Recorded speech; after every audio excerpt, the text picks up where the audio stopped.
right, guys, we are back. You're listening to K-Talk Radio, 1640 AM. This is the show, Utah Home Sweet Home. I am your host, Yoshi Shiraki, and today our very special guest is Tyler Tolbert, and he is now going to share the nightmare story and, of course, the lesson that can be learned. Tyler, basically the reason why we do the nightmare story is because I've learned a lot from my nightmares on how not to do stuff, and you know Trevor Thompson, obviously. I used to office at their office, Randall, Josh, and Trevor, and for a couple years, and sat at a desk, you know, not just in the next room from Trevor, and there'd be times where we just trade nightmare stories so that we could teach each other lessons to not have to go through it by hearing their story. And so that's where this segment comes up, is every guest shares a nightmare story. And man, you know, the value that I get from everyone's nightmare story, I'm like, oh yeah, good thing you told me that. Yeah. So if you don't mind, can you dive into this story, please?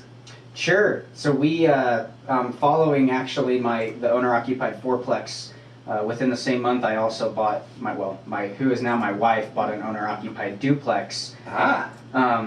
And just a couple of years ago, we had moved out of that property. We were living there for quite some time, and after we had moved out,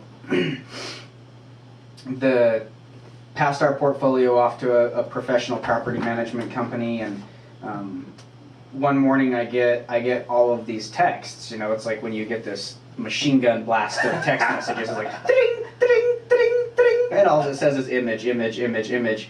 And I can see who it's coming from, which is my property manager, and I'm thinking to myself, uh-oh. Do I open this on a Saturday morning, or do I act like I'm not in town, you know? Right. It can't just be selfies. Yeah. I was like, this is not good. No text, no wording, and no phone call. Just a plethora of photos. So I open this text thread, and all I see is the front end of this vehicle in a wall.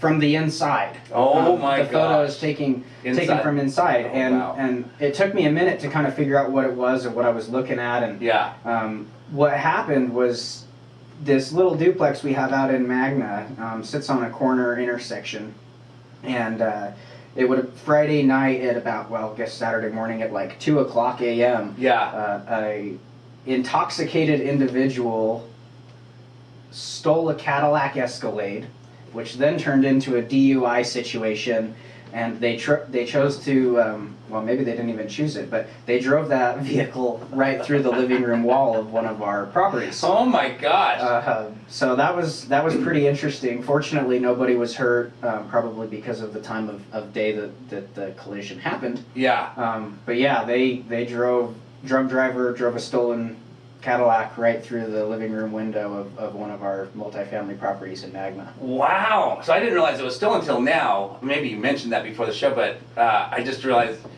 that it was not only just a drunk driver who crashed, he also stole it. Like, what happened to this guy? Or girl, I don't know. I don't actually know that they ever found the driver. Get out of here. The vehicle was left empty as soon as the tenants got to the living room. The guy was gone. Holy cow. So there was alcohol in the vehicle. The vehicle was reported stolen. And that's how we know it was a drug driver in a stolen vehicle, but I don't actually know that they ever caught him. No way. So how do you get away with something like that? Especially if you're drunk. Now what are you doing? Running drunk down the street? Yeah, I don't know. I guess that's a form of camouflage out in that part of town. Right. It was kind of interesting. Funny side note about that is that when we lived there were all these trees, and a lot of them, big mature trees, and a lot of them had grown onto the roof and things like that. So we paid somebody to come out and trim these trees off and blah, blah, blah. We removed some big bushes out front that were quite ugly, and there was this old tree that had been right on the corner of the property, and I contemplated taking it out because it was basically just a stump.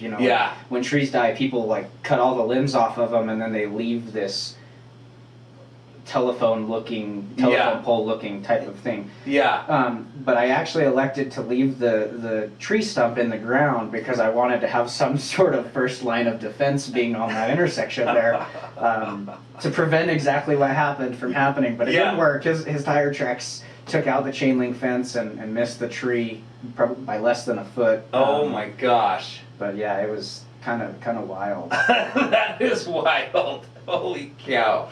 Maybe he's listening to the radio show right now and he's like, that was me. Yeah. Well, we'd have to go back and check our stuff to find out what the cost was. But if you're listening, we'd love a check. Yeah. We definitely did not get that fixed by volunteers. Right. Oh, man.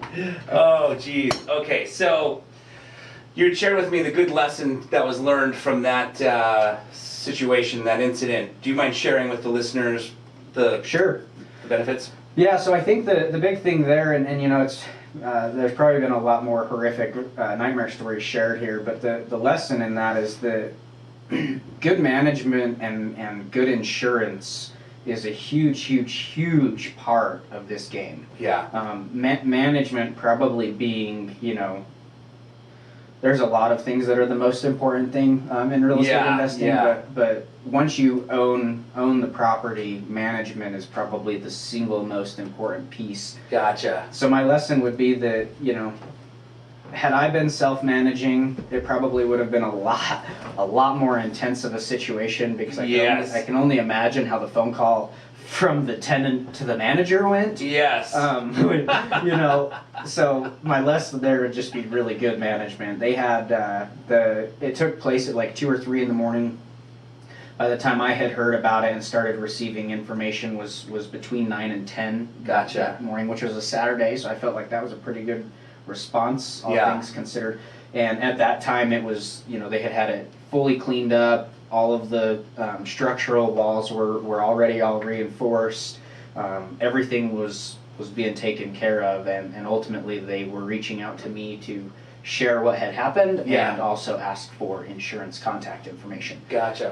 And then from there, it was really, more or less a story like I get to share here today. It's more like, hey, this is kind of something that happened, but it wasn't this huge painful thing, and I think that could be an experience for a lot of people, especially beginning, where that could be a deterrent from continuing to invest. Absolutely. That's definitely scary. It's so crazy because in today's day and age, with the Ring doorbell, I think Amazon has a doorbell as well, or is it not Amazon? I don't know. There's a bunch of doorbells that film, right? Yeah. With all the cameras out there, it's crazy to think that like somebody can drive an SUV through a duplex, get away with it, and then there's the story where Mike Burns came in, Mike Burns, and his driveway was like stolen. Hypothetically.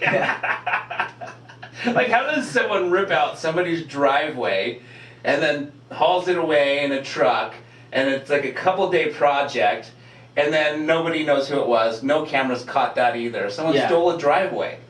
I'm fortunately for him, they left it clean. It was ready for the next step. It was ready to be reported. Exactly.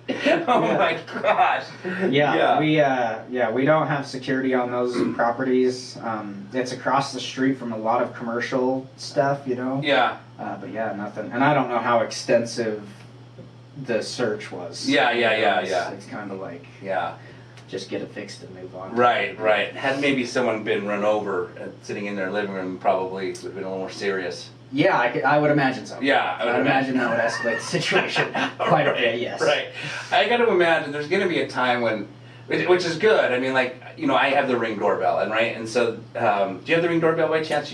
Nope. So it's an app, and then all the people in the neighborhood that have the same Ring doorbell get to communicate like on Facebook. It's a kind of a Facebook platform, right? Okay. So literally someone will go, my bike was just stolen, post, and they show the footage of the kid taking the bike, right? Because the camera caught, and it's really cool, and it'll say, oh wow, cougars in my front yard, right? And all of a sudden, cougars in the front yard, and you're like, oh wow, I'm not taking my kids outside today.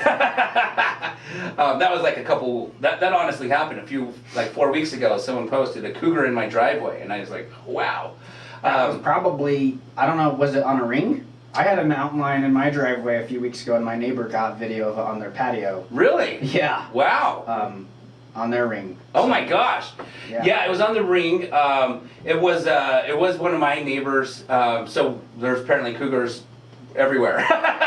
All over the place. Yeah.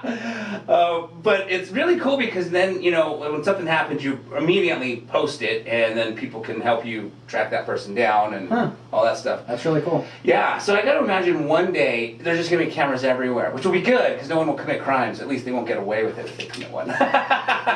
Yeah. Yes. Awesome. Okay, we're going to take another commercial break, and then we're going to start diving into how you were able to grow your portfolio. Because here's the thing, guys. Tyler buys expensive assets. So, there's always the question, how does somebody get the money? Do they raise it? Do they borrow it? Do they partner? And so we're going to dive into some of that information with Tyler and hope that you guys learn a thing or two. So stay tuned. We'll be right back.